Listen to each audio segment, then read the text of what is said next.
spirit on the dotted line. Let Philadelphia freedom ring and patriotic voices sing. Red, white, blue, never give up. You represent America. Hoping and praying for a brighter day. I listen to my heart and I obey. How can I see it any other way? I'm looking at life with my own eyes.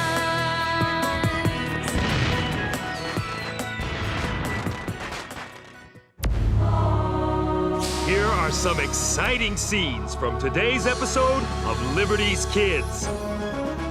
What are the terms our American spy presents to us? Sir, with all due respect, this is an unacceptable risk. Should I pose as John Anderson, as he suggests, and be captured, I'll not be treated as a prisoner of war, but as a spy. And as you know, sir, captured spies are hanged.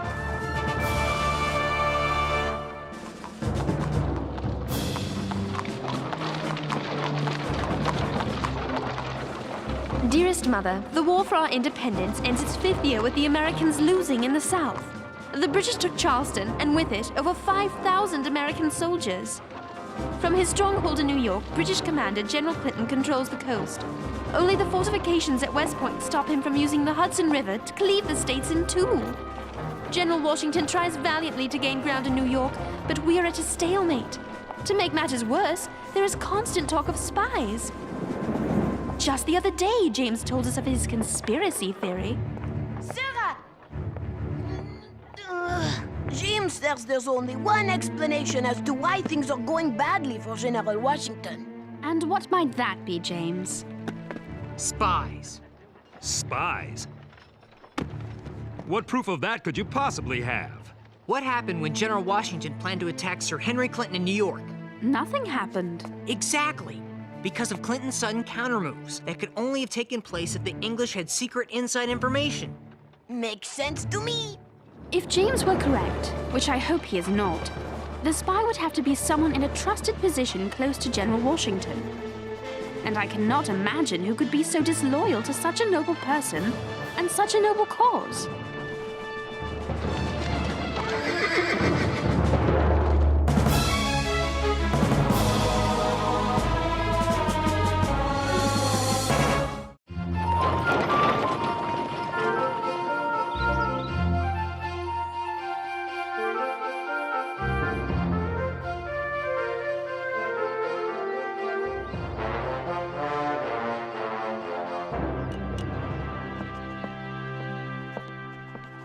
My husband, the hard-working commander of West Point. All thanks to being wounded in the service of America and never rewarded for it by Congress. When Congress sees fit to investigate me while rewarding the likes of General Gates, they corrupt the ideals of the Revolution.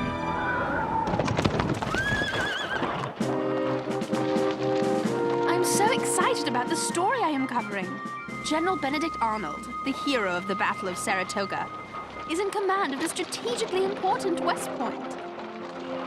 So? So, I was there at Washington's headquarters when he got command. Benedict, I have great news. I would like you to take command of the left wing of my army. It is too great a prize for one as unworthy as I. Nonsense. You earned it. There is no general more valiant leading his men in the field of battle. I cannot, as much as I wish to, accept so high an honor. I am afraid the old wounds will not allow it. My leg is too bothersome to allow me to ride, much less endure the hardships of battle. You are too good a friend, Benedict, and too valuable a general to be wasted in Philadelphia. Perhaps I could serve in another capacity, one less strenuous than a field command. I can't think of any. West Point. Excuse me, General, it's just the command of West Point is available, and you yourself have spoken of its importance. True. With it, we control the Hudson River and keep the British bottled up in New York City. Lose it, and the British are free to travel the Hudson River. Then I'd best put my best general in charge to secure the fort and the war. The job is yours. You do me a great honor. Let's see.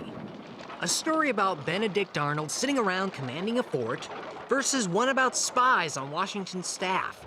At least my story isn't a figment of my imagination. We'll see what you think after I get back from talking to Colonel Livingston.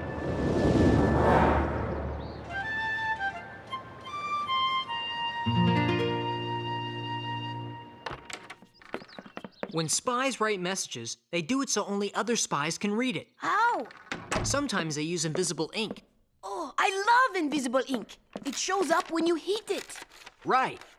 Others use a piece of paper with holes in it. See? If you read only the words you can see in the holes, you get the secret message. Sometimes they write their message in coded numbers that refer to a specific page, sentence, and word in a book. The person who gets the coded numbers has a copy of the same book. Oh, so they use the numbers to find the words, and voila, it spells out the secret message. Then there is the mask letter. Anyone reading the regular letter doesn't know there's a secret message hidden in the writing. How's it work? Simple. The spy knows he's only supposed to read what he sees inside the cutout. In this case, an hourglass. Magnifique! But I will invent the unbreakable Henri code.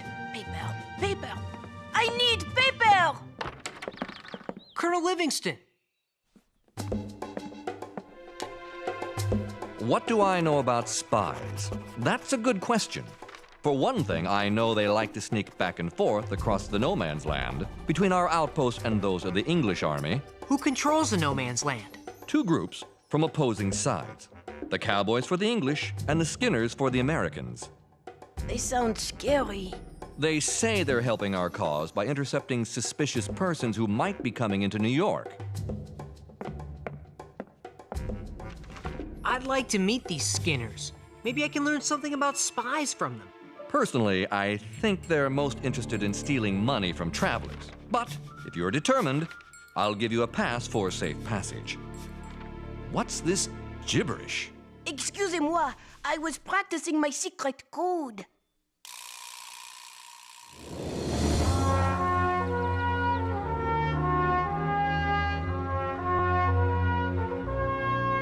General Washington, I expect you're pleased to have Benedict Arnold command the fort at West Point. Yes, if only I had 10 more Benedict Arnolds. Maybe then I could overcome British advantages of manpower and supplies in the South. With all respect, sir, you seem worried. It is my job to worry. But no more of it, for I insist you join me for breakfast at General Arnold's house. It would be a pleasure.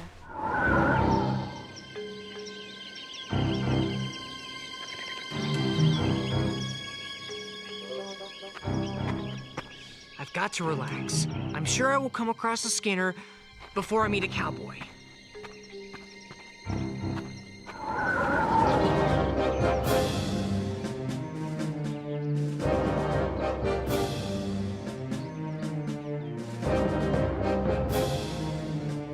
So, Major Andre, what are the terms our American spy presents to us? One moment, please, sir. There. I finished deciphering the letter. Perhaps, General Clinton, you should read it for yourself. So, he wishes to meet you in person at Sheldon's headquarters in Lower Salem, with you disguised as John Anderson. Sir, with all due respect, this is an unacceptable risk. Should I pose as John Anderson, as he suggests, and be captured, I'll not be treated as a prisoner of war, but as a spy. And as you know, sir, captured spies are hanged. Yes, you're right. It's too hazardous. But if we exchange information with couriers at a slower pace, we increase the risk that the Americans will learn of our plans. Your spy must be in a hurry to be paid before that happens. He leaves us few options. I'd better go to meet him, but I will travel in my uniform. I will make arrangements for your passage and return on the Vulture this very night. Eureka! The secret Henri code! Colonel Livingston, I am almost finished. Want to try and break my secret code? Not now. We spotted an English ship on the river off Teller's Point. I ordered my cannon to fire when they get into position. I'd say they're there. There!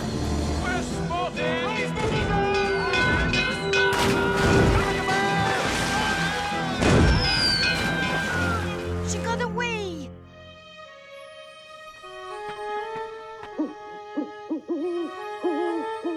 Just an owl. Going somewhere?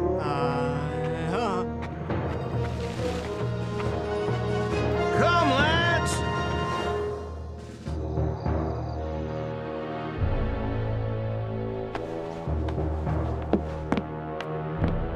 We meet at last, Major Andre. Major General Arnold. I trust your journey was without peril? So far. Do you realize, sir, the dangerous position you have put me in by asking me to meet you here? You had better have a good reason for such an imprudent demand. Oh, I have many good reasons. After the American Congress failed to give me the promotions I deserved, they accused me of misusing their money. Perhaps it will make you feel better to know you shall be given a rank and commission in the British Army befitting a general of your talents. And the 20,000 pounds? Your new loyalty commands a high price, but we agree. Thank you. Sadly, I find myself deeply in debt due to some ill-fated business ventures and my wife's lavish lifestyle. My regards to your wife. I have not had the pleasure of seeing her since our occupation of Philadelphia. Ah, yes. Peggy never really lost her fondness for the Crown and Mother England. She is not alone in her affection for His Majesty. There are a great many loyalists. And I expect there will be a great many more when they hear of my defection. We all know the war goes badly for the Americans in the South. I, for one, believe you British will be victorious, and I'd like to be on the winning side. May we get to the point? Every moment I delay increases the chances of my being discovered. Sir, I give you victory. These are plans to the fortifications at West Point, along with the placement of the troops under my command and my promise to further weaken the garrison by sending most of the troops to the countryside. Information I'm sure General Clinton will find useful when he attacks. Sir, a victory at West Point allows us control of the Hudson River and the chance to win the war by splitting the rebel colonies in half. Exactly. And you get? Everything I asked for.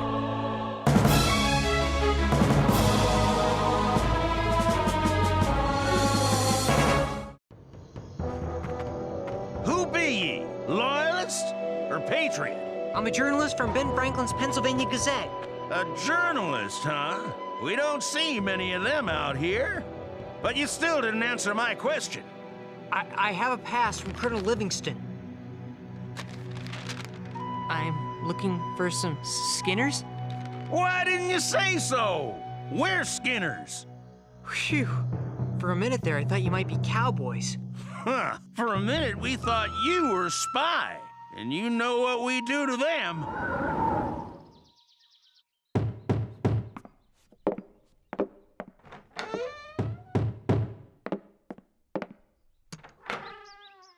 Major Andre. My ship, the Vulture, sailed without me. She was driven upstream by American troops.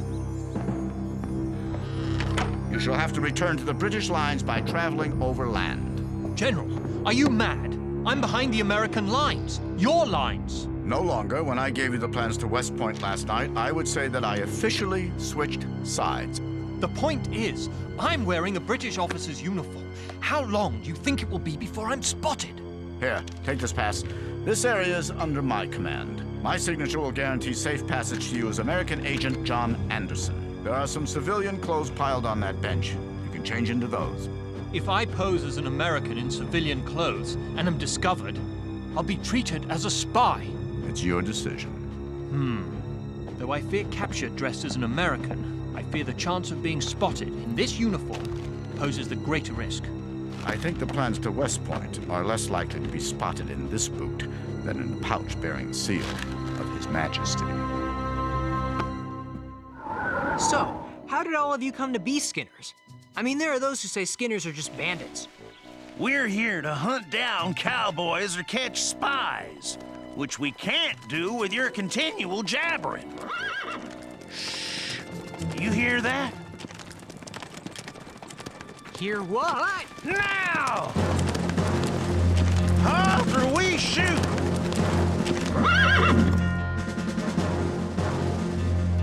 I am a British officer. I trust you are cowboys loyal to the king and will let me pass. Well, you're wrong, Redcoat. We're Skinners, loyal to America. We're hunting cowboys and spies. Oh, well, I just said I was a British officer because I thought you were cowboys. By your Hessian jacket, sir. Oh, this?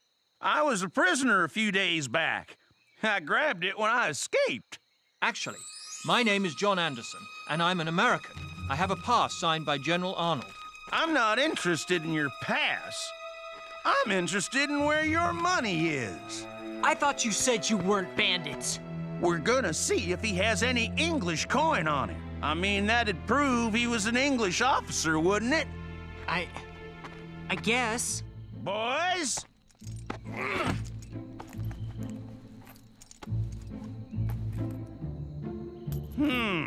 A gold and silver watch, but no money. Check his boots.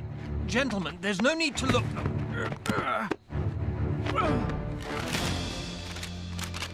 What have we got here? The way I read it, looks to be some sort of plan of West Point. You're a journalist. What do you make of it? These are the plans to West Point, all right. But what's he doing with them?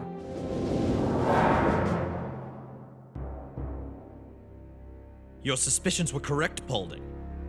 These are plans of West Point, and there appear to be notations telling how to render the fortifications useless. Paulding, I want you to take this man, these papers, and this message to General Arnold. I'm sure General Arnold can straighten this out. Not so fast. Jameson, am I to understand that this man was carrying plans of the fortifications at West Point? Yes, sir. You don't find that suspicious? I do.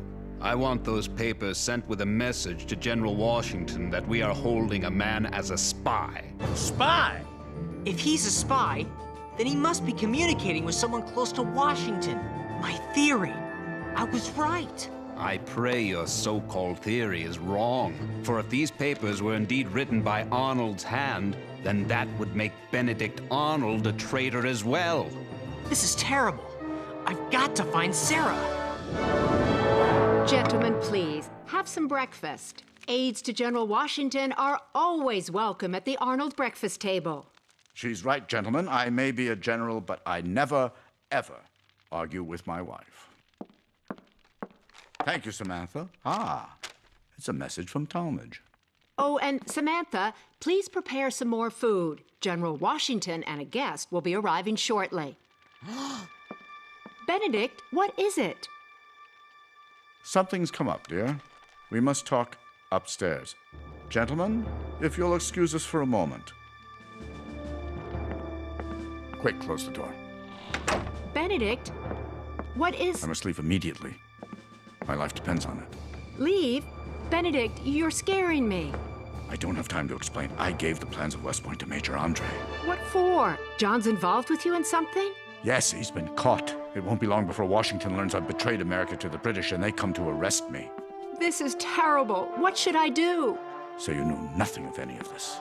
Benedict? I love you, but I must go. Now, I'll be in contact. I'll do what I can to help. Good morning, General Arnold. General Washington has given me the pleasure of joining you.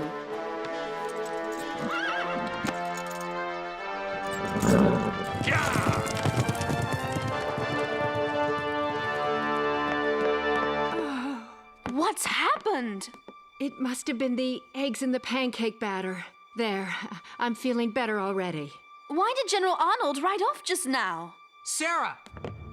The spy's been telling the British everything? It's Benedict Arnold!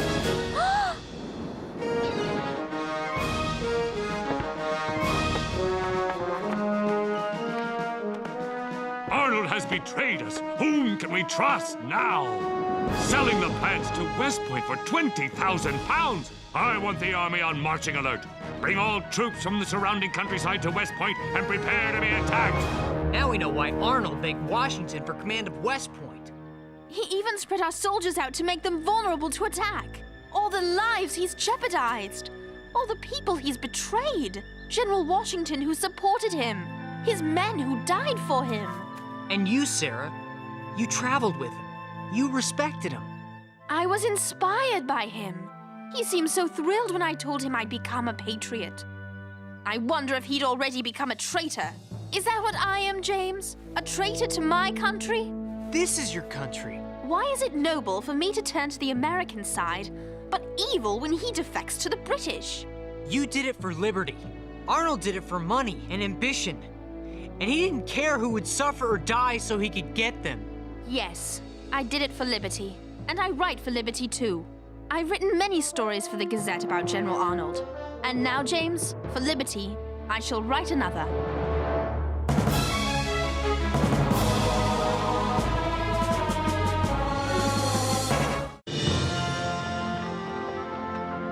We have all been betrayed by Benedict Arnold.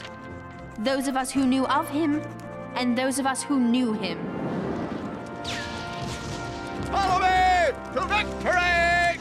Some think the treachery of such a great soldier will cause us to lose heart and give up our fight. But I know it will not, because we do not fight for Benedict Arnold. We do not even fight for George Washington.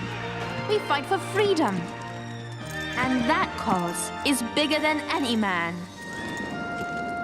Sarah, James, Moses! I've got it!